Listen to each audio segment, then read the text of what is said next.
Hello. Today we have Avante Jackson with us. Avante is a former driver and is also known as CDL Shorty. He's a passionate CDL instructor and has a great amount of YouTube content working with drivers, both new and experienced. And I'm happy to be able to chat with him here today. My name is Nate Johnson. I'm the CEO and founder of GLCS, and this is the Driving Forward podcast. Please follow us on all major streaming platforms, including YouTube. Like, share, and comment. Follow GLCS on LinkedIn for major content updates, including events and conferences. You can reach us at Driving Forward at GLCS. If you're interested to be a guest on Driving Forward, please reach out to us. We'd be happy to chat. Once again, Driving Forward at GLCS. Next week, we'll be talking about all things coming in to transportation and logistics in 2024. We have a great panel on board for next week. So Jenny Malafrino will be back. She was on our 2023 year in review. Robert Bain from GLCS will be on our panel as well. We have Jeff Dickinson from Railgistics, and we have Alex Mai from Mother Trucking News. Really excited to have this, really excited to have this crew of people on. A great group of friends and a great group of minds. We'll see what predictions we come up. We'll keep note of them, and then next year we'll come back and see what actually happened. So with that being said, I think we're ready to bring in Avante. Brand new, your daddy taught you. Maybe your mom shifts them gears. No matter what got you on this ride, damn sure glad you're here. We love this big truck life. Got the windows down, tanks filled up, passing miles trying to make them buck, yeah. We love. Avante, welcome. I love that song. It didn't come in where I wanted it to come in, but it still worked out. I mean, the windows down, love the big truck life. You know, I think we both relate to that. Yes, sir. Yes, sir. You know, first of all, thank you for having me on the platform. Well, thank you for being there. I appreciate you coming aboard. Yes, sir. Yes, sir. You know, when you messaged me earlier about the intro song, and then you told me that was not only one of your favorite songs, but it was made by a driver, I was very impressed. And I said, I love that song because it was made by a driver, because I'm all for the drivers. Right. I figured that would resonate with you. And Yes, you know, that's all about you. So you know, why don't we start this off with telling us a little bit about yourself. You know, I don't know how many people are aware of you. You know, you have a great following on YouTube, which I think we have this for a link. I think the link is also in our event on all of our platforms that we have out there right now. So definitely check out CDL Shorty 74 at YouTube. He's got some great content out there, and definitely shows the life of a driver and talks with a lot of drivers. So check out your content there. But tell us about yourself. We really want to know where Avante comes from. Thank you. I appreciate that, Mr. Johnson. Well, my name is Avante Jackson, but I go by CDL Shorty. The reason why I picked CDL Shorty was I help a lot of people get their CDLs. I've been in the industry since 2015. Went through a real bad divorce in 2015. And CDL in the trucking industry was all I had to rely on. For me, it was either make it or break it. So now I help people get their CDL, you know, at the school setting. So that's where the CDL part came from. Then the Shorty part came from, hey, the cat's out the bag. I'm short, okay? I'm short as hell, people. I'm 5'1" on a good day. On a bad day, I'm 5 foot. So I'm short. So that's where the name comes from. Well, fair enough. All right, I pick up on that. I'm the opposite. I'm not short, so I've got a foot and a couple inches on you. So we'll have Okay, to get a okay. picture sometime. That'll be a good one. So, but Yes, yes, sir. Yes, sir. so you got into transportation in 2015. Mhm. You then went to a school at that time and started driving. I think you had mentioned you drove over the road for about 5 years.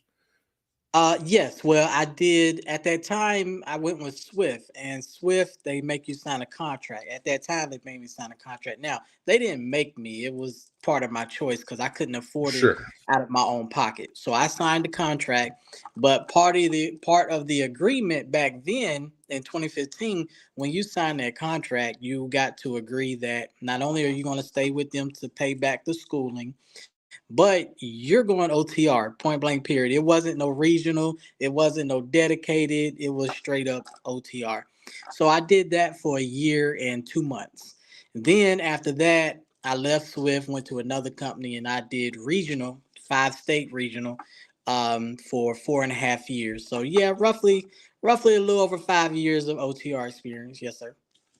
Gotcha. Well, that's quite a while to be over the road. So I know there's plenty of people out there that have done it for decades, and certainly respect that. And several years over the road myself, and it's a tough life. It's something I still miss it, to be honest with you. In a lot of I do ways, there's too. things I miss about it. So I don't know if I'd want to do it forever again, but there's certainly I love road trips, so Yes, sir. it's not the same thing. It's certainly not the same thing as having to put 600-700 miles on a truck, or back when I used to drive, we'd maybe do more than that. But so 550 to 650 on a truck on a daily basis, it's a job. So, and it's a different industry than when I was driving, that's for sure. So Yes, sir. Yes, um, sir. so you put 5 years, and Robert, I appreciate the comment here. I agree. Um, more content and more visibility to the driver life is the whole idea of the Driving Forward podcast is to bridge all aspects of transportation together, and we'll talk a little bit more about different initiatives that we've taken, both myself and many of my partners in the industry, to help bridge this both carrier, broker, driver, technology relationships, and how disassociated the industry has gotten over the years. So I know that I've watched a lot of your content, Avante, and I know that you see and feel this too. Yes, sir. Yes, sir. And I'm glad that you stated on that because that's really what my content is about.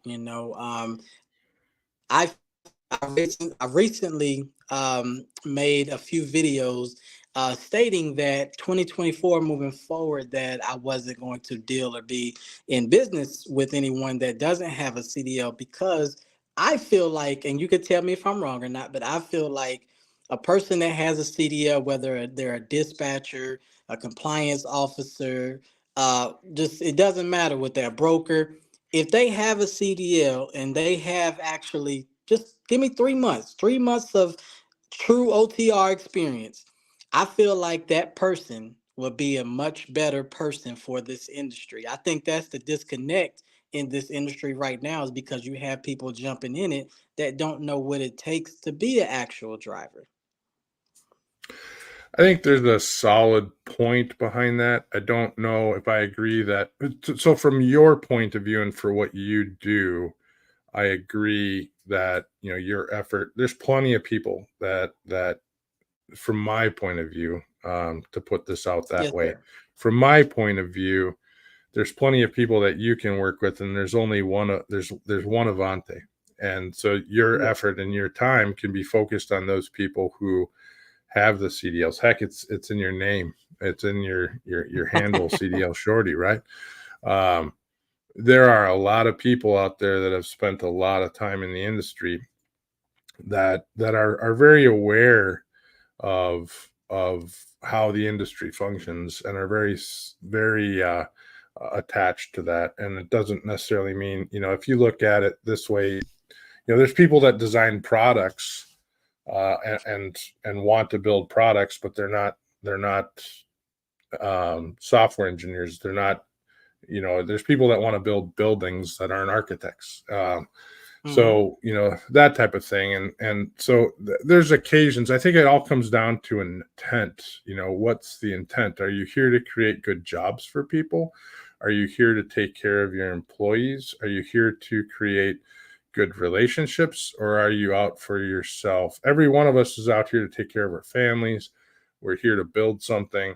We want to make it better, but are you doing that with compassion? Right. And For me, oh, I'm sorry. no, go right ahead. It's No, passing the mic to you. for me, it's more of industry insight.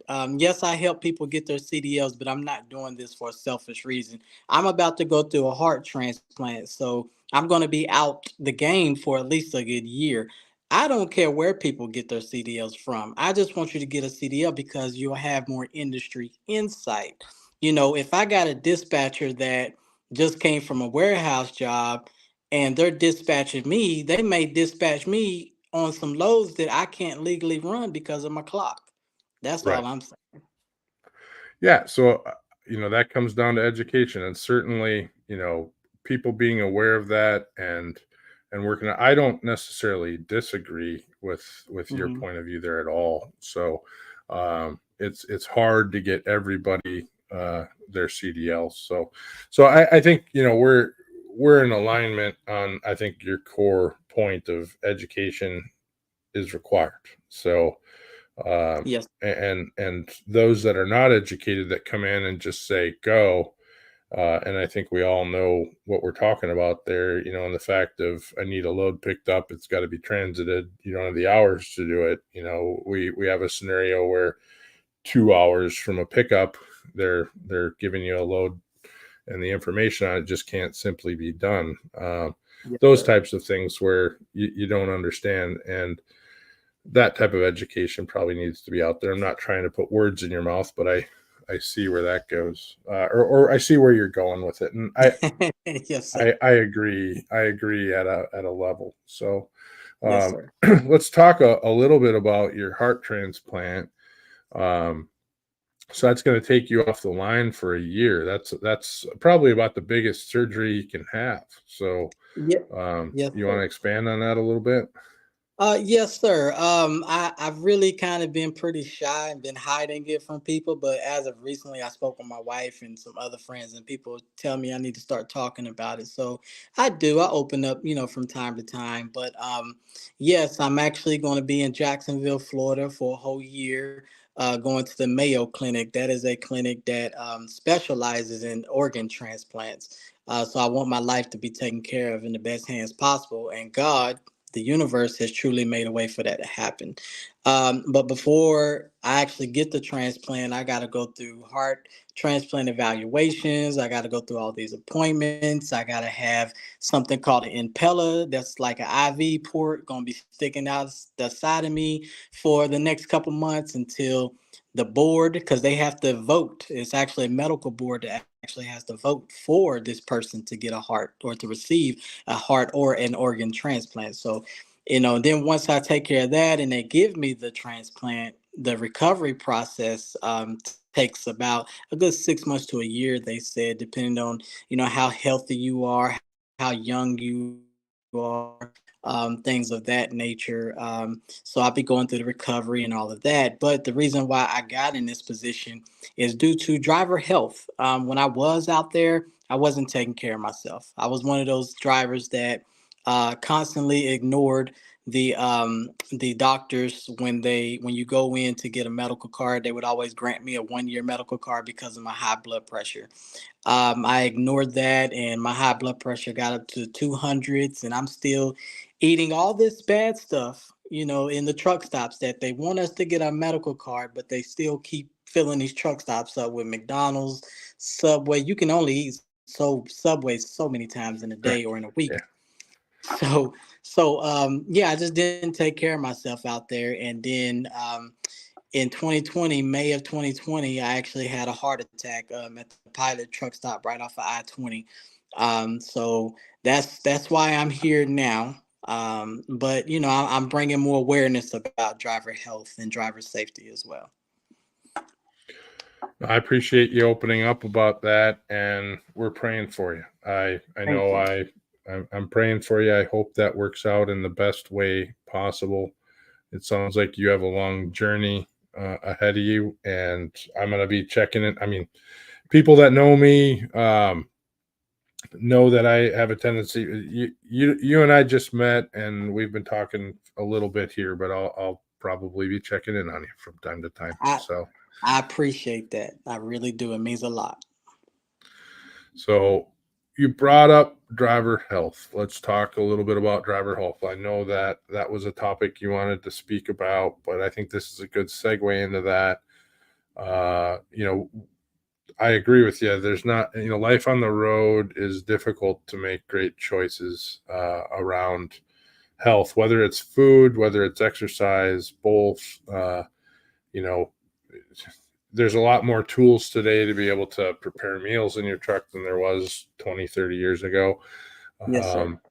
But do you have some topics you want to kind of hit on directly with driver health today? Do you want to expand upon that a little bit?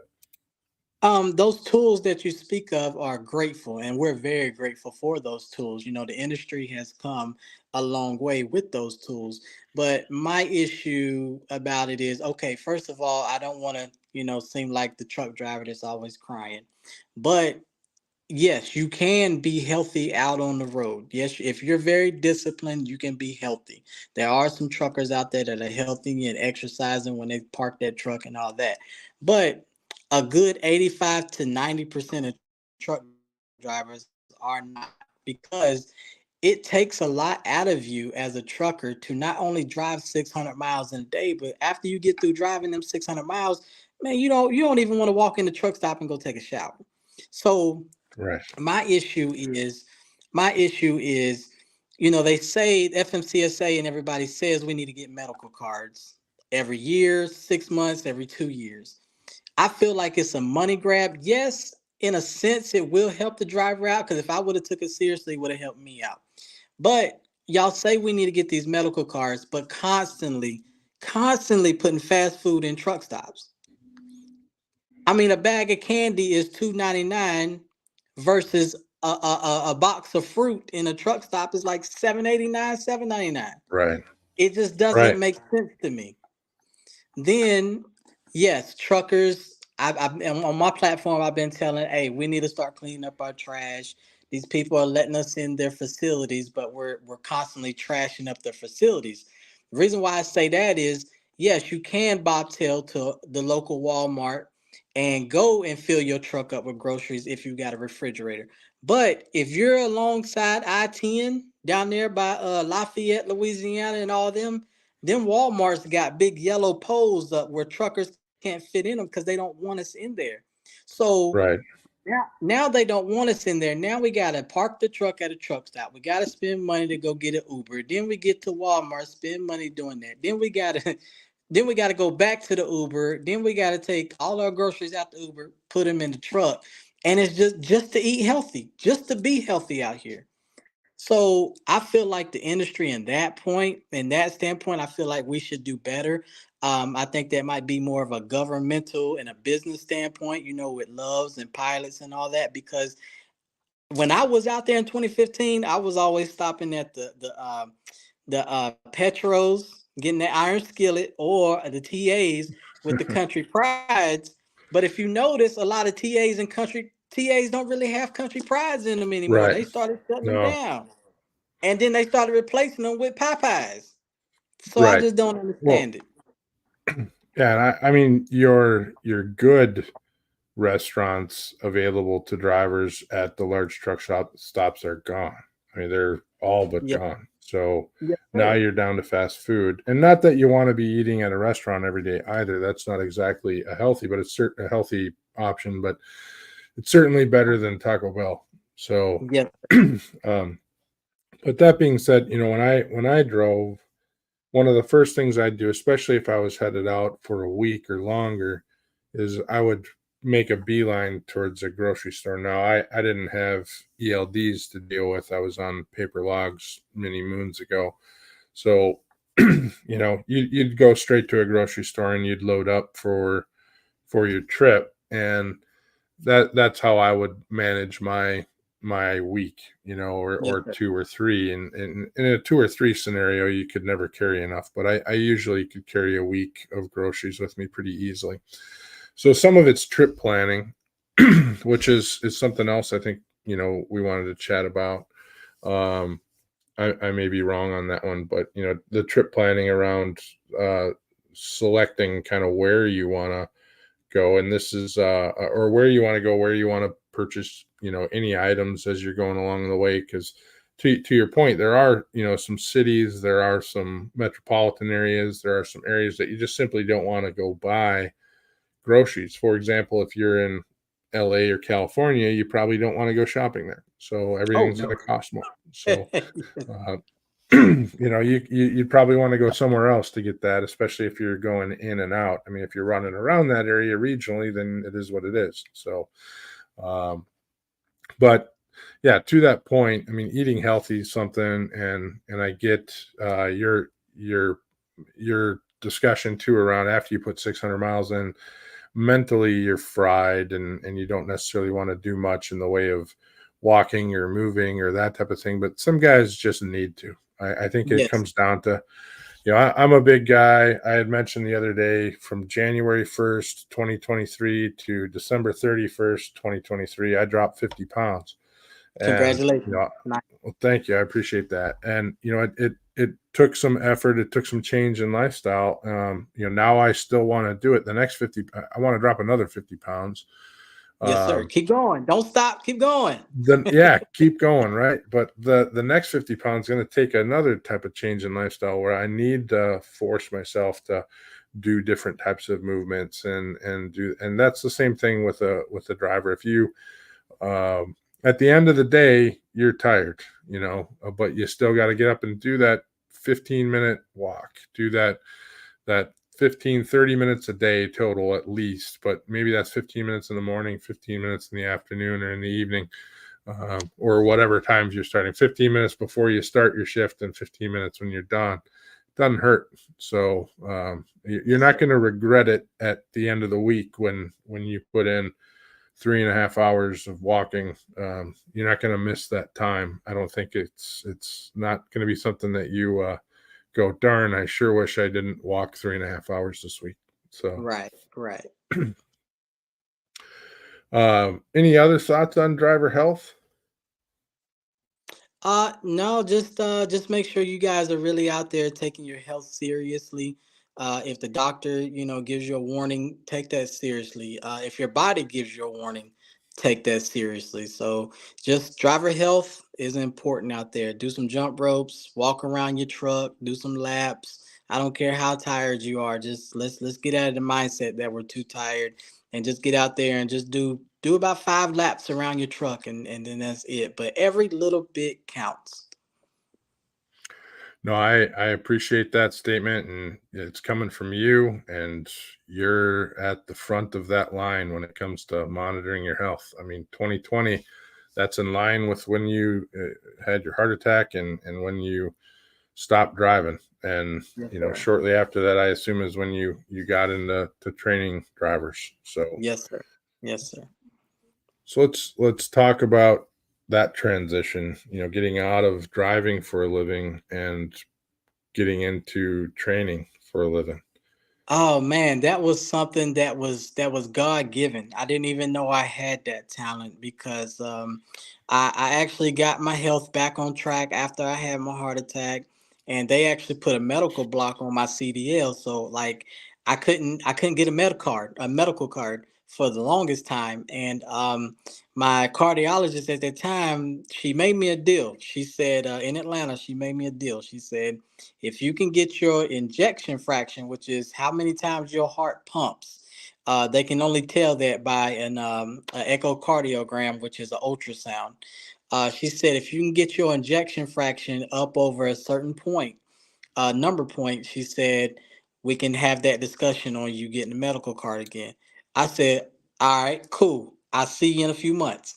Man, I went, I started working out, I started walking, I started running, I started eating better, taking my medicine that she gave me, and I actually lost some weight and got my injection fraction up. And then my plan was to go back to the same company because I did flatbed right before I had my heart attack. I was going to go back to that same company, and I called them, got my medical card. Everything was a go. They were going to put me on a plane from Charlotte, North Carolina, fly me up to Spokane, Washington for orientation again, get me a truck, and then I was going to be back doing flatbed. And right before that happened, the truck driving school right down the road from me called me. I forgot that I filled out an application with them 2 months prior to that. They called me the very next day and was like, hey, we got some available openings. Would you like to come in for an interview? I said, you know what? I said, I think I might. Yeah. So she set it up. I went in for the interview the next day.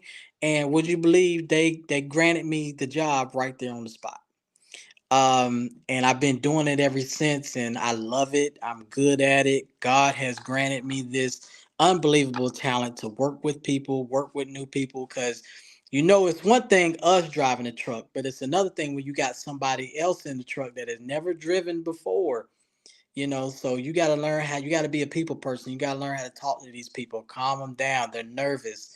And God granted me the opportunity to do it.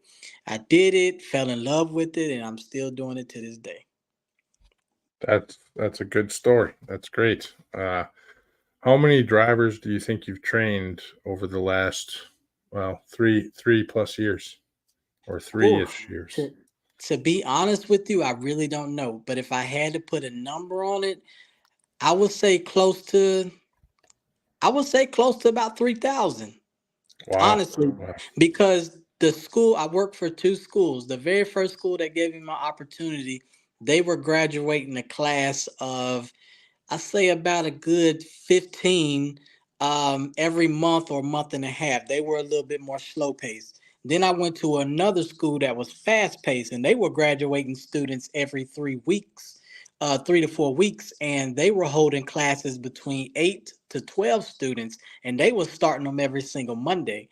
So that's why I say it's been a lot. It's been a lot. Yeah. Yeah. No, well, that's great. As far as that's a lot of drivers. That's absolutely a lot of drivers. Now, how many of those drivers do you think are stayed in the industry after they got their CDL? How many do you think actually stayed driving? Oh, that's a very good question. I planned that. So so me as an instructor, I'm kind of a different instructor. I like to, make my students feel warm, welcome. I don't want to be their instructor, I want to be their friend. So I keep in contact with them, and that's one of the, I won't say disappointing things. I'll just say kind of like an upset, because first of all, you want them to have a successful trucking career, but if they just don't like it, then you want them to have a successful life, point blank, period. But I would honestly say out of 3,000, if I had to put a number on it, maybe 1,200. Stick Yeah. with it. Yep. No, and I'd say that's a pretty good success. There's um, there's about a third of them probably stick with the role. I would say some Mhm. of them maybe go to a different kind of job, like a box truck, Yeah. or they get into something local or something different where they maybe are using their CDL, but they're not using it in the same way that they first intended when they went to the school. Yep. They're not going with with Swift. So, Yes, for example, maybe they run their contract out and they opt to go a different route. So, yes, sir. um, but that's a pretty good target. I mean, if you think about it, whether it's truck driving school, when someone picks their career, their first career, lots of times they don't stay with that career. You look at folks going to school, folks going to anywhere. You start out, say, I want to be a chef, and you end up Yes. going into driving truck. Or, I started going to school for law enforcement, and I'm in transportation and have been for nearly 30 years. Your journey is sometimes different than what you plan. So, Yes, sir. Yes, uh, sir. what do you think causes most of the drivers, the new drivers that are coming in through the schools, to not stay in their intended role? I mean, they're planning on Mm, coming in. Typically, it's an over the road job, I would say, because that's where your entry level jobs are as drivers.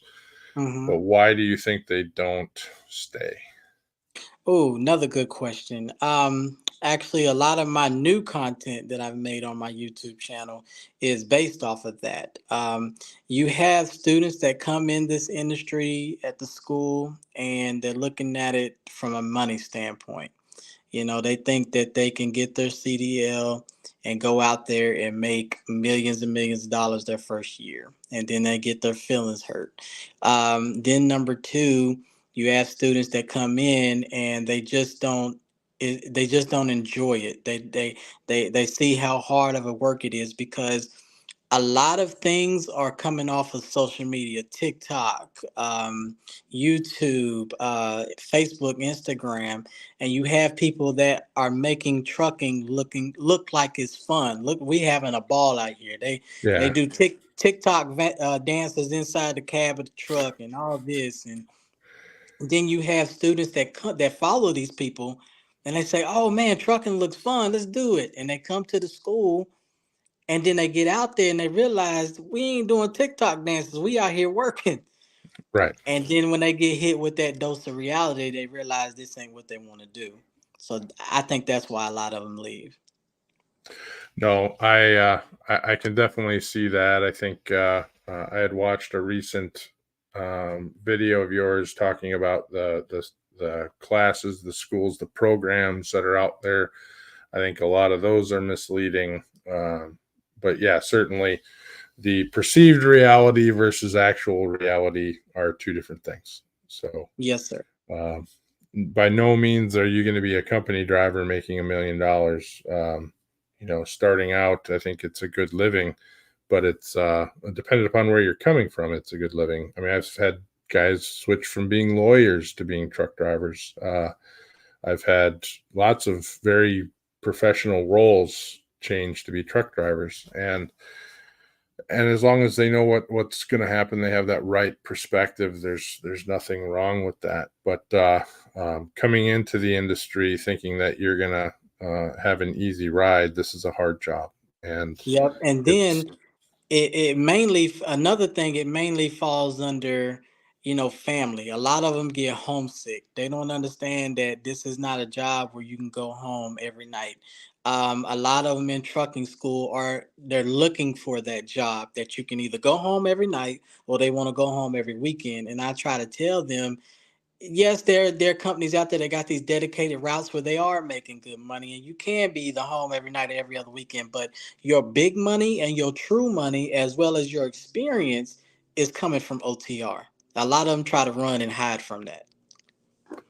yeah, I think initially it's OTR, and then eventually you get into some sort of niche like fuel Yes, hauling, automotive, specialized, heavy haul, that kind of stuff. And but that you get into a heavy haul and you're still out.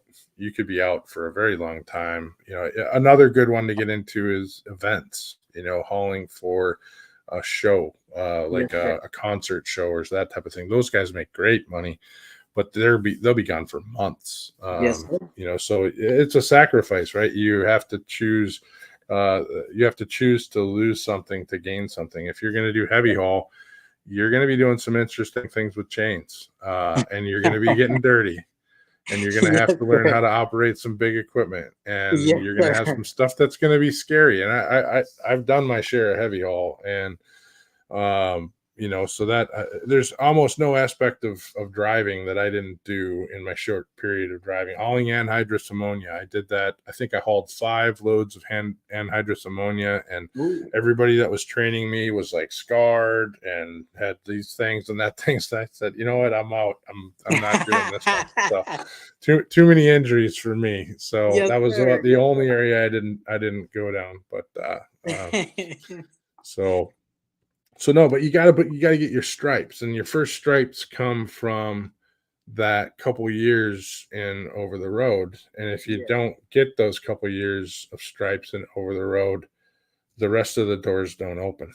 that's right. That's all I try to tell them. You got to get your stripes.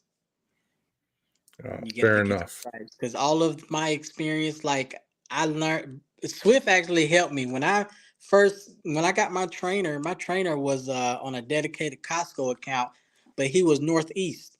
So everywhere from North Carolina on all the way up to Maine, that's what we was doing. And this is my first introductory to trucking, well, the company side of it. And I did that in, I think it was from October, no, it was from August until October, beginning November. So we was running into bad weather. That's where I got my mountain driving at. That's where, and back then they had stick shifts. Everybody automatic now, but we had stick shifts back in 2015. So that's when I learned how to, okay, when you make it up this mountain, you gotta learn how to downshift to pull yourself up this mountain. Now, when you Yeah, get to the top of that mountain, you need to learn how to put it. Say if you made it to the top of the mountain in eighth gear, well, you need to learn how to downshift to seventh before you go down that mountain. That's where a lot of my knowledge comes from. sure. Yeah, well, trial and error. You don't want to be Yeah. burning your brakes out on the way down because you're in too high a gear coming down the mountain. Yes, sir.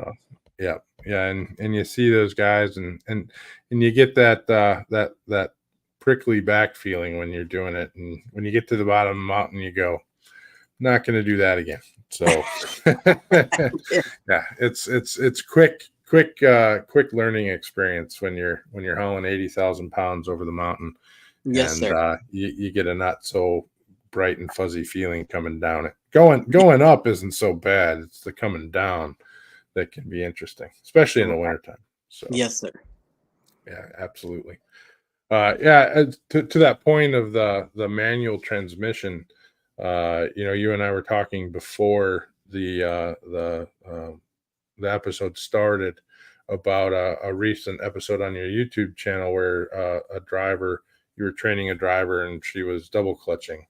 And I said how that gave me PTSD back in the 90s when I was at a driving school where we were being taught how to double clutch. But I think I learned how to double clutch, and then shortly after that, I completely forgot how to double clutch because nobody ever double clutched back in the day. You had to learn it in school, but then you completely forgot it after that because we'd all float. So. Mm. But man, pumping that clutch twice every time, and lots of us were 13 and 18 speed transmissions back then too. So 18 times on a heavy load, double clutching would be a nightmare. So I appreciate that that video because it brought me back. So Yes, sir. Yes, sir. Yeah. As you see, I got it tattooed on my hand. I love teaching, the manual because I feel like that is, that's one of the foundations of trucking. Um, and also you have a better uh, um, haul on your truck as far as handling your load and everything like that. I have noticed that a lot of old school truckers are getting away from that because you're tired of pumping that clutch, which I right, totally understand that. But I still feel like everybody out there in the industry should still be able to learn the foundation of trucking because if we get away from the foundation, then at the end of the day, what are we going to have left? Like I don't really like driving Volvo trucks because they took away the air horn. The air horn is supposed to be up here, and kids back in the day yeah, pumped it. Yeah, now they got it on the steering wheel. I feel like I'm driving yeah. a car. Yeah. Yeah. No, it's a little wacky. I agree. You got to have the rope to pull. So Yeah. it's got to be done. I mean that's an iconic thing in transportation. You Yes, grow up sir. as a kid and you do that, and it's almost when you're driving a truck like that, you almost kind of have to go like this and then hit the horn that way I've done just that a to be couple like, I times. gotta do that. I've done that When a they, couple times. I was like, oh, they ain't gonna see me pumping this horn. I'm about to do yeah, this. yeah. Yeah. I mean, when the kid's calling for it, you got to be like, ah, yeah, okay, Right. fine. So, uh, Yeah. uh, but Yes, sir. all right, what else do you want to chat about here? We had talked a little bit about kind of driver and industry awareness. Kind of pass that ball to you, but I think um, where are you going with that? Well, I just would like to say, like a lot of new drivers. There's a lot of new drivers out here that are, having a lot of accidents, as well as old drivers as well. I feel like the companies, the mega carriers, instead of focusing on money and running that driver as or running that trainee and that trainer as a team, as much as they do with these mega carriers, I feel like they should slow down and learn how to properly train these new people that are coming out here. A lot of them are not being properly trained. They're relying on AI trucks. Snyder has cameras all down the side of the trucks for the blind spots. And I'm not saying anything is wrong with that, because at the end of the day, that's technology. But instead of, yes, you have the blind spot camera to help the driver. I understand that. I like it. I think it's cool. But that driver also got to learn how to stop having tunnel vision and stick their head out the window to see if anybody's beside them as well. A lot of people rely on technology instead of relying on perfect training. Right. No, I can agree with that too. You still have to have your fundamentals straight, and that technology takes a very good driver and makes them a super driver. Yes. It will take a very poor driver and make them an okay driver. Yeah. And if you allow that to happen that way, then you have a whole bunch of very poor drivers that are driving okay. And we would rather see the industry go to a point where it's a whole bunch of very good drivers that are now super drivers. Yes, And sir. that's where I think that you look at the automation that's coming down the road, and I'm kind of passionate about this subject because you look at the EV, the automated systems on trucks and whatnot, and you can have a debate on where that's going to go and when that's going to happen, but ultimately, I believe that it can enhance a driver's ability to operate, and the smarter that it gets, it has the ability to make that happen. You look at an airplane, for example. You know, airplanes have been able to fly themselves for a long time, a Yes, sir. long time, Yes, sir. but none of us will get on an airplane without a pilot. Um, Correct. I am not going to, and I'm for those that see the background. I am not at my typical location right now, and I just got off a plane yesterday. There's no way I would have gotten on that plane yesterday if they would have said we're short on pilots, but the airplane's going to take you there anyway. Yes, That's sir. just not going to happen. But there are a ton of systems on that airplane that enhance the pilot's ability. Yes, sir. And there are a ton of systems on the truck currently today that enhance the driver's ability, but there's more that are coming, and some of them are working their things out. Some of them aren't working so great. But overall, I think the intent is to make things better, safer, more automated. Sometimes people get things wrong. Sometimes our administration gets things wrong, but overall, everyone wants to make things safer, better, faster. Oh, correct. It, Yes, sir.